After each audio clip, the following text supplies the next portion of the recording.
Jesu mazamba icho ariyo mazambara Muzukuru iwe hapo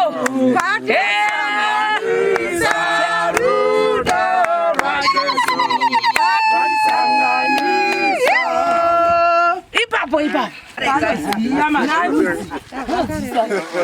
Mopisi wasekuru oni ipise ere ikwasipo munyu sugar nezvimwe zvakawanda nezvekuatisa mazviwa ere nemekoke Tava kwandiri kuchitenda Tingana ipa kutende maoko mavi Ndiani waramba kuto Ndimari wakanaka Ndimari wakanaka Ndiani waronga kuto Ndimari wakanaka Ndiani waronga kuto Ndimari wakanaka Ndimari wakanaka Ndimari wakanaka Icho Cheka nokumbira kutenda kuvanhu vaMwari. Chokutanga ndinotenda iye Mwari pachezvake apinda mukati memwoyo wavo kuti vaite izvozvi.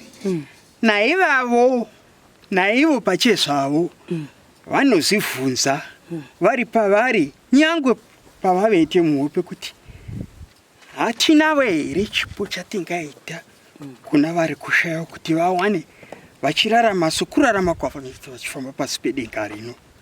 Saka ndinopa kutenda kukuru kwazvo zvipo zvakadai, uye nokuti zvinotiratidza kuti vanesu mupfungwa dzavo, vanesu mumwoyo wavo, vanesu pavanofamba mukutirangarira nokutifunga kuti vana vakarashwise zvose asi kuti munhu. Saka tinopa kutenda zvikuru kwazvo Mwari arambe achivapa makomborero okuti varambe vanesu mupfungwa sezvavakaita pakutanga, sezvavari naye zvino. Saka tinopa kutenda chose Mwari ngaarumbidzwe nokusina magumo nokusingaperi. Saka tinopa kutenda ukuru zvikuru zvakadai nezvimwe zvese zvakadai. Mwari ngaarumbidzwe mwawe tinozvikudza nokutenda iye samatenga anopinda mukati mepfungwa nemeso avanhu kuona munhu sezvaari nokusorombo hwake. Aiwa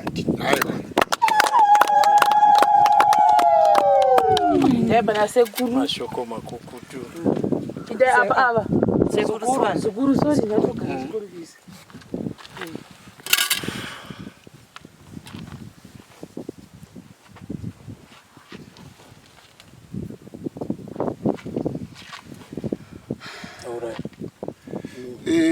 inini ndinopa kutenda zvikuru pane vanhu vaisa pfungwa dzavo pakubatsira vana vasekuru vangu ava.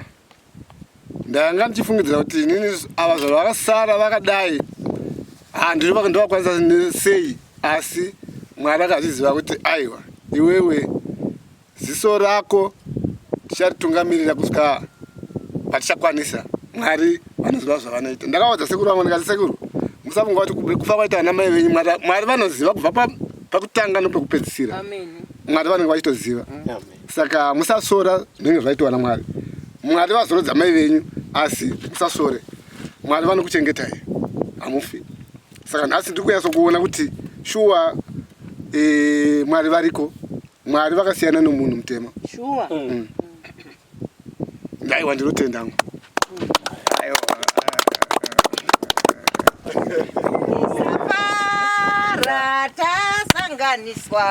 Isabara tasanganiswa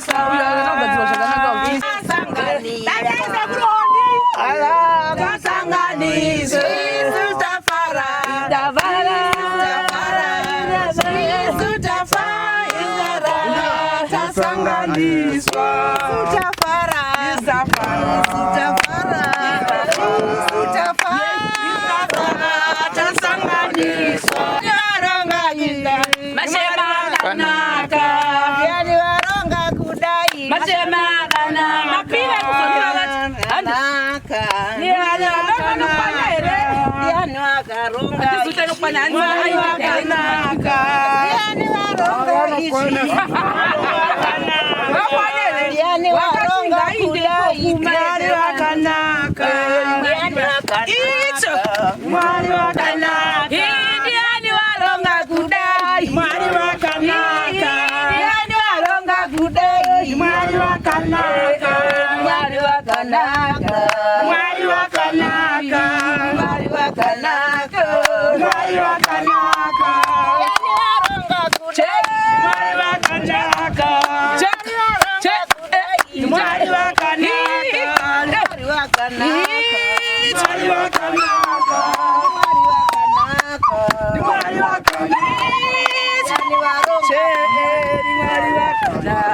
Pasipo munyu sugar nezvimwe zvakawanda nezvekwatisa mazviwa here nemakoke Tava kwandiri kuchitenda. Ngara ipa kutende maoko mavi. Mwari akakuisa ipanyika akanoziva zvaari Pamusoro iyi. Ini nokumbira kutenda. Kuvanhu vaMwari. Chokutanga ndinotenda iye Mwari pachezvake. Apinda mukati memwoyo wavo kuti vaite izvozvi. Naivo pachezvavo vanozivhunza vari pavari nyangwe pavavete muhope kuti hatinawo here chipo chatingaita kuna vari kushaya kuti vawane vachirarama sokurarama kwavo vachifamba pasi pedenga rino. Saka ndinopa kutenda kukuru kwazvo chipo zvakadai, uye nokuti zvinotiratidza kuti vanesu mupfungwa dzavo, vanesu mumwoyo yavo, vanesu pavanofamba mukutirangarira nokutifunga kuti vana vakarashwa sose, asi kuti munhu. Saka tinopa kutenda zvikuru kwazvo Mwari arambe achivapa makomborero okuti varambe vanesu mupfungwa sezvavakaita pakutanga, sezvavari naye zvino. Saka tinopa kutenda chose Mwari ngaarumbidzwe nokusina magumo nokusingaperi. Saka tinopa kutenda kukuru zvikuru zvakadai nezvimwe zvese zvakadai. Mwari ngaarumbidzwe. Mwawe tinosikudza nokutenda iye samatenga anopinda mukati mepfungwa nemeso avanhu kuona munhu sezvaari nokusorombo hwake. Aiwa Ndeba nasekuru. Mashoko makukutu. Ide apa. Muzukuru sorry ndatoka sekuru visa.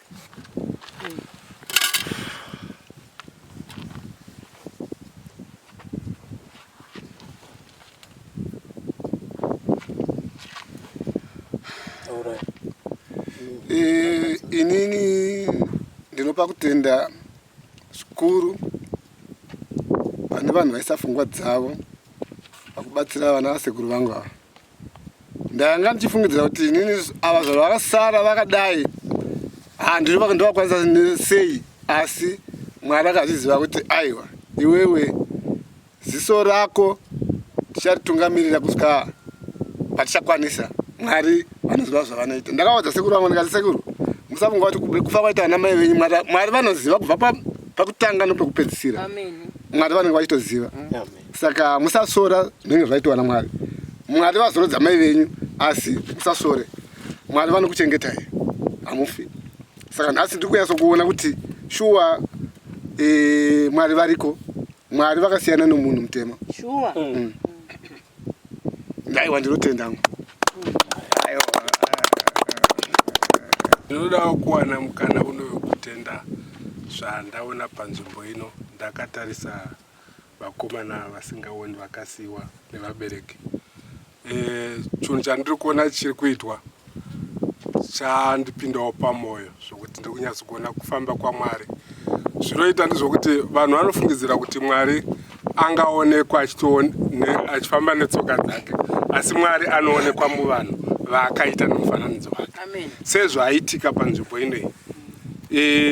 Chinhu ichi ndakambotarisa pane imwe nguva ndakamboona vachangamire nemota iyi. Ndikati kandi mota iyi yambozouya apa ikazongozokera chii chiri kumboitika. Ndakaedza kutsvaga ruzivo rwacho handina kuhwana, asi nhasi ndahuwana. Kuti sei vanhu vakanga vachiuya apa vazozadzisa kuti taimbovinga zvakati. Saka vaida kubatsira zvinhu zvavaona nemaziso vakazvionera, saka vazadzisa chinhu ichocho. Ndoda kupa kutenda kwakanyanya kuna vateteshoro ndizvo. Ndozotenda navachangamire vari kuvaratidza kuti uko nekwakati nekwakati varambe vakadero. Mwoyo iwoyo usadzokere pasi, ngauitire vanhu vese sevamaonera unenge uchiita. Muzita raJesu. Amen. Ndeba next. Kutara zvakanyanyowanda kuda kungotenda nekudzera wamaita vanasekuru.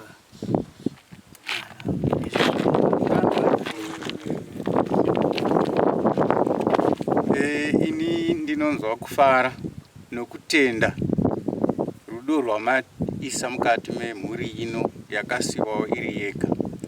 Ndinoti rudo irworwo ruchapa rudzidzo rwakawanda kuvanhu vari kugara muno, kuti ivo mangwanawo vagozozivawo kuti munhu kuti achingararame upenyu hwakanaka chero achitambura, Mwari hafa akamurasa. Asi isusu neruono rwedu tingechifanira kunge tichiisa musoro pamwe chete tichibatsirana. Ndinoda kutenda kuti rudo rwenyu rusagumira ipapa. Mwari akuropafadzei, murambe muchingozviita nokusingaperi. Amen.